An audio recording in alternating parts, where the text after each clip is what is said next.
Bank হচ্ছে এমন একটা অর্গানাইজেশন যারা মানুষকে লোন দেয়, সে খুঁজে খুঁজে সেই মানুষটাকে লোন দেয় যার টাকার দরকার নেই।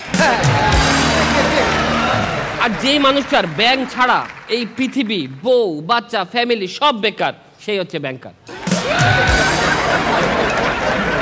আপনি তো অনেক বিয়েতে অ্যাটেন্ড করছেন তাই না?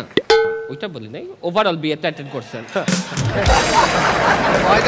তো খেয়াল করে দেখবেন যে বিয়েতে বউ বা পাশে বসে আর ছেলে ডান পাশে বসে, রাইট? কেন? নর্মাল মানুষ বলবে হার্ট বা পাশে থাকে তাই বউকে পাশে রাখি না, কিন্তু আমি তো ব্যাংকার, আমি তো এভাবে বলতে পারি না। আমি বলবো যে কোনো প্রফিট ডান পাশে আর লস বা পাশে। আচ্ছা বলেন তো, একটা ব্যাংকারের সবচেয়ে বেশি আনন্দের জায়গা ভ্যাকেশনে যাওয়ার প্লেসটা কোনটা হইতে পারে? চেক রিপাবলিক।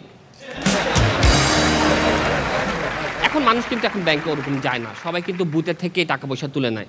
তো সেদিন আমি আমার ব্যাংক থেকে নিচে নেমে দেখি বুথে একটা সিরিয়াল, মানুষের সিরিয়াল টাকা তুলবে। তো এত সিরিয়ালের মাঝখানে অনেকে আবার শুনে রেডিও শুনতেছে। তো এই পুরো ব্যাপারটাকে আপনারা কি বলবেন? Booth FM.